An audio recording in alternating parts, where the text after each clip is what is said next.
Class 11 के chapter संख्या 2 सजीव जगत लिविंग किंगडम में लेक्चर 3 का अध्ययन करेंगे। लेक्चर 3 के बारे में लेक्चर 3 पढ़ेंगे। इसमें जो बिंदु पढ़ेंगे उसका नाम है विविधता में क्रमबद्धता, ऑर्डर इन डाइवर्सिटी।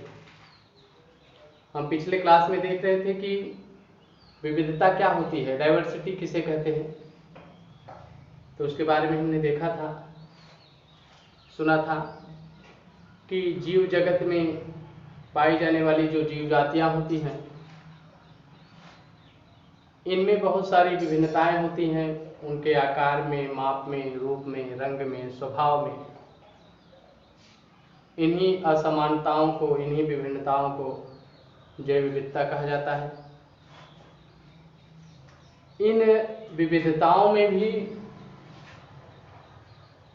क्रमबद्धता होती है, अर्थात इतनी विविधता के बावजूद भी ये सभी जीव जातियां एक दूसरे से समानताएं रखती हैं, उनमें क्रमबद्धता होती है।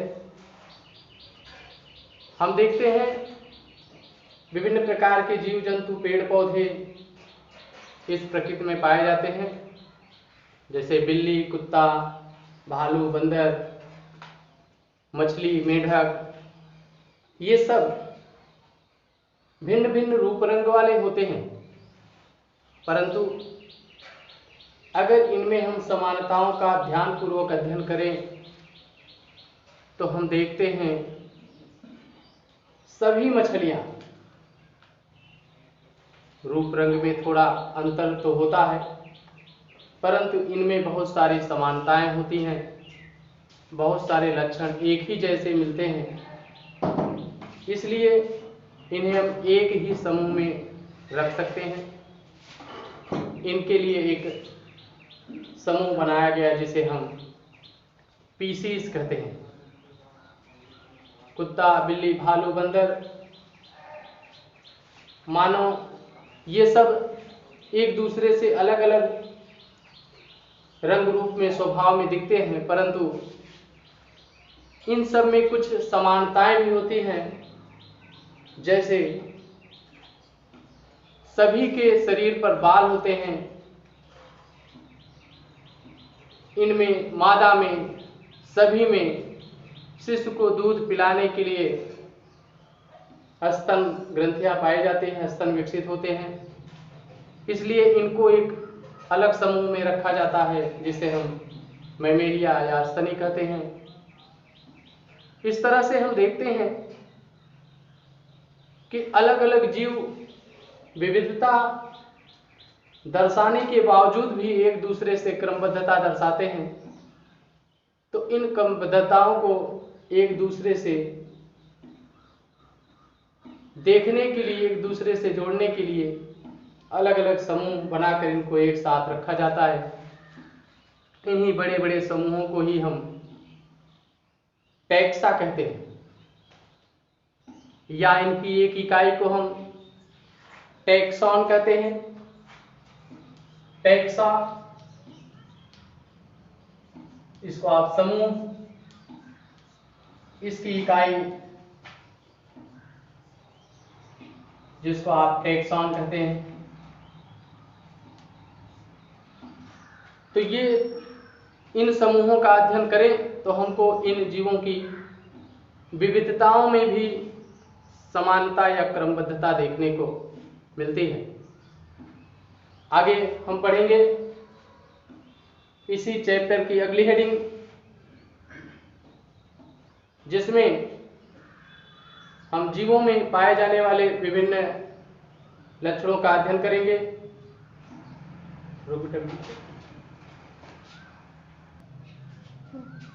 प्राकृतिक जैव संतुलन।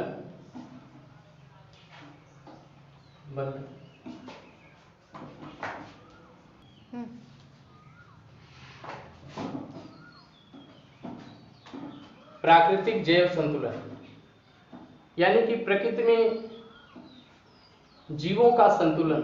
जीव जैसे जंतु और पौधे। जंतुओं में भी विभिन्न प्रकार की प्रजातियां, पौधों में विभिन्न प्रकार की प्रजातियों की संख्या कि लोग हमेशा एक संतुलित मात्रा में प्रकृति में उपस्थित रहते हैं। ये कुछ घटते बढ़ते जरूर रहते हैं, परंतु इनकी उपस्थिति दर्ज होती रहती है। ये संतुलन क्यों बना रहता है?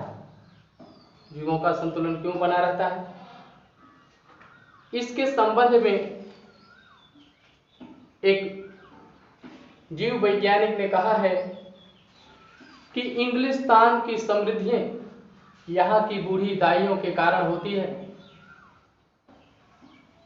यह एक प्राकृतिक सिद्धांत के रूप में हम समझ सकते हैं। इस सिद्धांत के अंतर्गत उनका कहना यह था कि इस प्रकृति में जो जीव जातियां हैं, यानी कि जो इसमें जीव जातियां हैं, उनमें जो मानव होता है या जो अंग्रेज होते हैं, वो अपने भोजन के लिए ढोरों का प्रयोग करते हैं। ढोरों का प्रयोग करते हैं। ढोरों जो होते हैं, जंतु कहा जाता है, जिनको वो शिकार के रूप में मार कर खाते हैं। और ये ढोरों अपने भोजन के लिए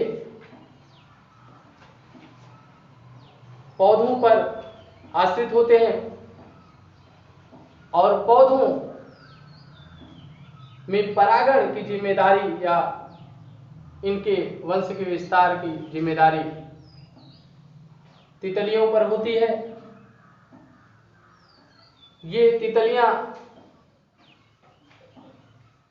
जिनका परागण करती है, यानी कि घास फूस पौधों का, उनको चूहे खाते हैं और चूहों को खाने वाली बिल्लियां होती हैं और इन बिल्लियों को दाई पालती हैं।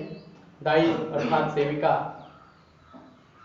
इस तरह से हम कह सकते हैं कि एक जीव दूसरे जीव को खाते रहते हैं, जिससे किसी भी जीव की संख्या ज्यादा बढ़ने नहीं पाती।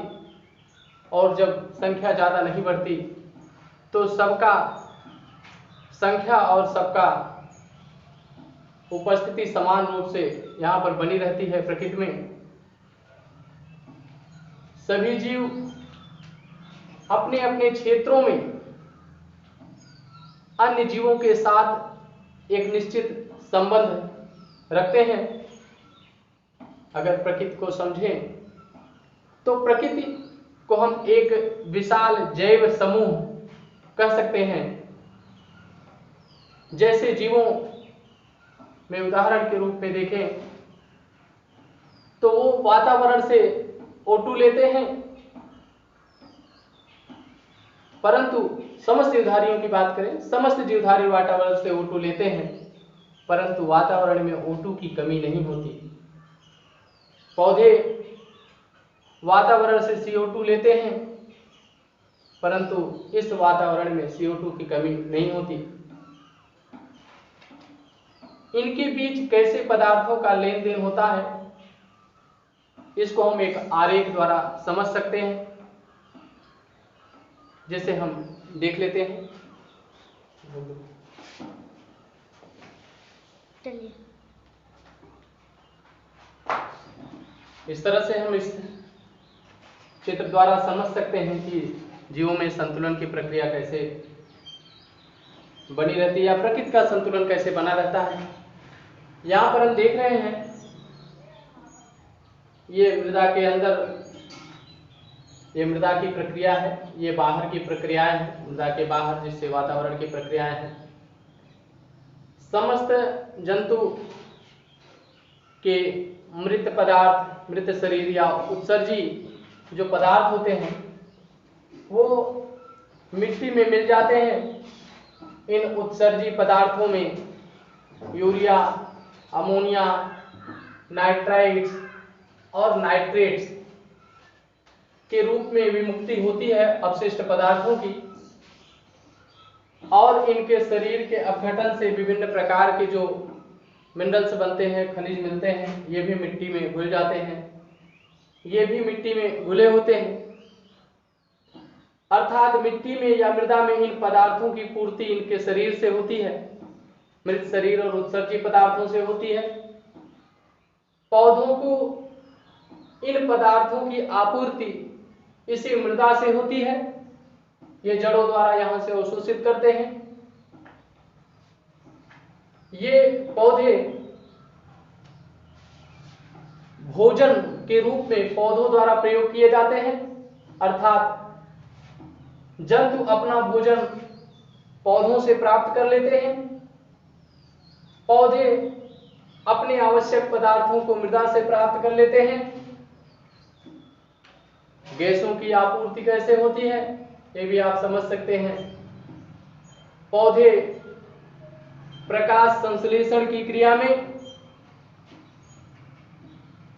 CO2 लेते हैं और O2 मुक्त कर देते हैं, जबकि श्वसन की क्रिया में ये O2 ग्रहण करते हैं और CO2 मुक्त करते हैं।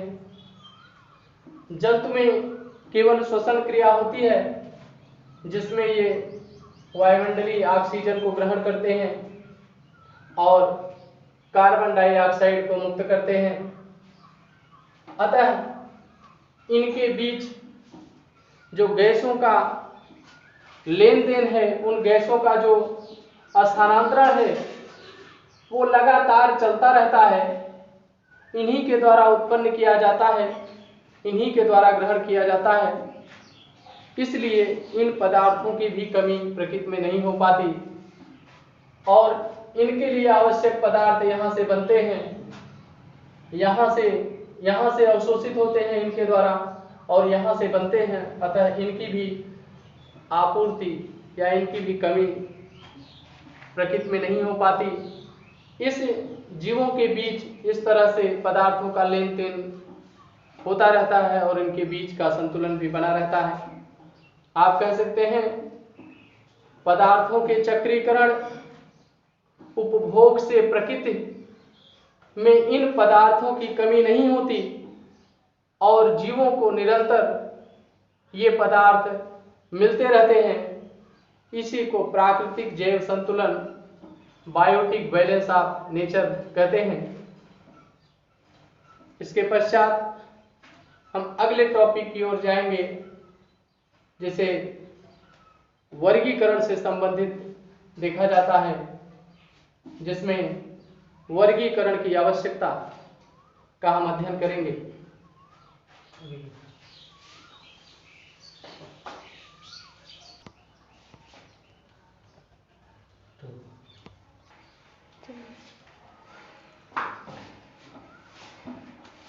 वर्गीकरण की आवश्यकता। इस प्रकृति में या पृथ्वी पर पाए जाने वाले जीव, इनका वर्गीकरण क्यों किया जाता है, क्या जरूरत है वर्गीकरण की? इसके निम्न कारण बताए जाते हैं, जिसके कारण हमारे लिए वर्गीकरण आवश्यक होता है। जिसमें पहले कारण की बात करें तो वो है अध्ययन में सुविधा।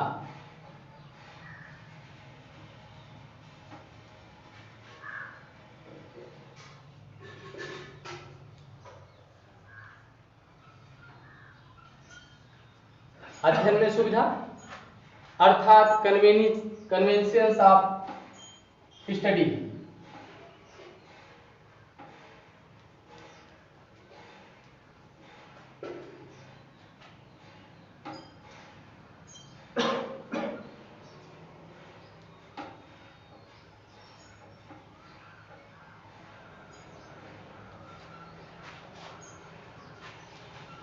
अध्ययन की सुविधा के लिए, अर्थात अगर हमें जीव जातियों, पृथ्वी पर पाए जाने वाली जीव जातियों में हमें पता है कितनी सारी विभिन्नताएं होती हैं, एक एक करके इनका अध्ययन हम नहीं कर सकते, एक लंबा समय चाहिए। इनके अध्ययन के लिए, परंतु जब हम इनको अलग अलग समूहों और वर्गों में बांट लेते हैं तो इनका अध्ययन आसान हो जाता है। क्यों? क्योंकि एक समूह या एक वर्ग का अगर हम अध्ययन कर लें, उस समूह में पाए जाने वाले समस्त जीवों के बारे में हमें ज्ञान हो जाता है। इसलिए वर्गीकरण से जीवों के अध्ययन में सहायता मिलती है, या आप कह सकते हैं जीवों के अध्ययन में सुविधा होती है। दूसरा कारण होता है जैव विकास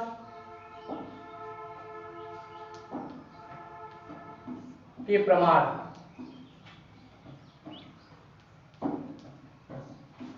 एविडेंस ऑफ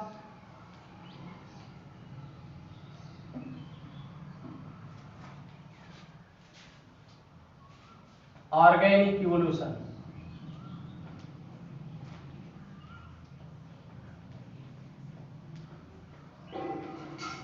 जैव विकास के प्रमाण। जैव विकास क्या होता है? जीवों में क्रमशः निरंतर समय के साथ साथ अत्यंत धीमी गति से विकास होता है। किस प्रकार का विकास होता है? निम्न कोटि के जीवों से उच्च कोटि के जीव बनते हैं। हमें पता है पृथ्वी के निर्माण के पश्चात जब यहाँ पर जीवों की उत्पत्ति हुई तो उत्पन्न होने वाले जीव छोटे व अत्यंत सरल रचना वाले थे, परंतु समय के साथ साथ इनमें परिवर्तन होता गया, इनमें बदलाव होते गए और आज वर्तमान पृथ्वी पर जटिल और उच्च कोटि के जीव, बड़े भी आकार के जीव निवास करते हैं। इसी को आप जैव विकास कह सकते हैं, या इससे आप जैव विकास को समझ सकते हैं। तो वर्गीकरण जैव विकास में कैसे सहायक होता है? जब हम वर्गीकरण का अध्ययन करते हैं तो हम नीचे या सरल रचना वाले जीवों के समूह से लेकर जटिल रचना वाले जीवों के समूह के बारे में पढ़ते हैं। इससे हमें ये पता चलता है किस प्रकार एक सरल रचना वाले जीव के शरीर में परिवर्तन से दूसरे जीव, उनमें परिवर्तन से अगले जीव अर्थात अगले समूह के जीव का निर्माण हुआ। इस प्रकार से हमें यह प्रमाण मिलता है कि निम्न कोटि के सरल रचना वाले जीव से उच्च कोटि के जटिल रचना वाले जीवों का विकास कैसे हुआ है। अगले बिंदु की बात करें तो तीसरे बिंदु की बात करें तो वर्गीकरण हमें नए जीवों के खोज में सहायक होता है। Discovery of new organism.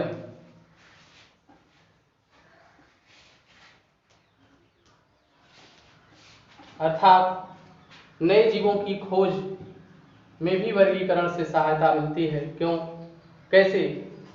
कहते हैं जब हम वर्गीकरण का अध्ययन करते हैं, एक विशेष समूह का अध्ययन करने के पश्चात हम दूसरे विशेष समूह का अध्ययन करते हैं, तो इस प्रकार से एक जीव से दूसरे जीव के बीच का जो लिंक होता है वो हमको पता चलता है कि ये जीव इनसे संबंधित हैं कि नहीं हैं। इनके लक्षणों के बारे में हमको पता चलता है कि इनके लक्षण इनसे कुछ उच्च हैं या इनसे अलग हैं, इसका भी हमें ज्ञान होता है। अगर किसी एक छोटे समूह या निम्न कोटि के जीवों के समूह के पश्चात अगर कोई ज्यादा विकसित जीवों का समूह रखा हुआ है, तो इससे हमारे वैज्ञानिकों के मन में संदेह होता है। एक जीव अचानक इतना विकसित तो हो नहीं सकता, शायद इनके बीच में भी कोई जीव इस पृथ्वी पर रहा होगा जो हमारे ज्ञान में नहीं है। अतः ऐसे जीवों के ज्ञान के लिए, अध्ययन के लिए उनकी खोज आवश्यक होती है। इस प्रकार से इस नए जीवों की खोज की जाती है जो हमारे ज्ञान के विस्तार को निरंतर और सुदृढ़ बनाए रखने में सहायक होते हैं। अगले बिंदु की बात करें, वर्गीकरण। जीवों के संग्रहालयों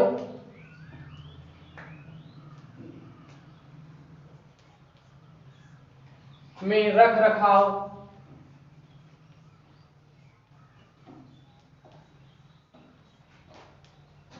में सहायक होता है।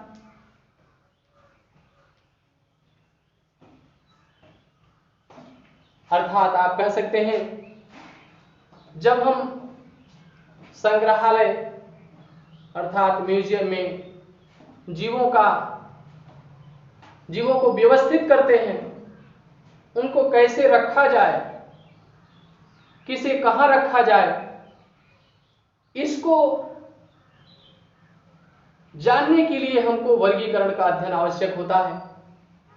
हम वर्गीकरण का अध्ययन करते हैं तो हमको पता चलता है कि किन जीवों को कहां और उसके बाद किन जीवों को और उसके बाद किन जीवों को रखा जाए। अर्थात इस तरह से व्यवस्थित किया जाए वर्गीकरण के अनुसार कि उन्हें देखने, जानने और समझने में आसानी हो सके। इस प्रकार से हमें इस वर्गीकरण से इनके रख रखाव में भी सहायता मिलती है।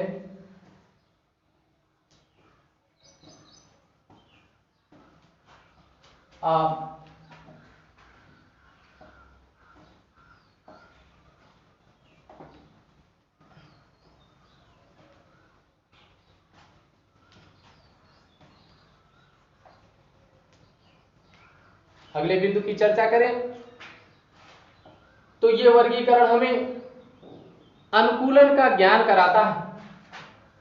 अनुकूलन क्या होता है? अनुकूलन का ज्ञान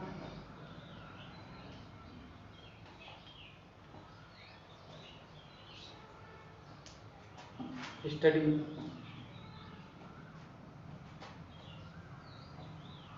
क्या होता है अनुकूलन का ज्ञान? अनुकूलन का ज्ञान अर्थात कोई जीव जिस वातावरण में रहता है उसके अनुसार अपने आप को ढाल लेता है। अपने आप को ढालने की प्रक्रिया को ही अनुकूलन कहते हैं, या वातावरण से अनुसार जीव को अपने शरीर को ढालने की प्रक्रिया को ही अनुकूलन कहते हैं। इस अनुकूलन में वर्गीकरण किस प्रकार सहायक होता है? तो वर्गीकरण से हमको ये पता चलता है कि कोई जीव जली है तो उसमें जल में रहने के लिए क्या विशेषताएं होती हैं।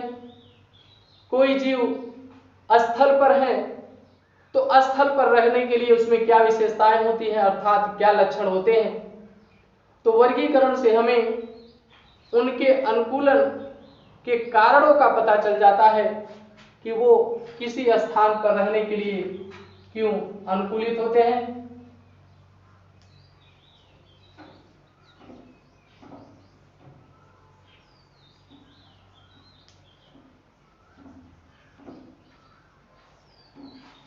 इसके पश्चात हम अगले बिंदु की ओर चलेंगे जिसमें हम पढ़ेंगे वर्गीकरण पद्धति, अर्थात वर्गीकरण की कौन कौन सी पद्धतियां हैं, कौन कौन से प्रकार के वर्गीकरण हैं, किसने कौन सा वर्गीकरण किया है, इसके बारे में हम जानेंगे।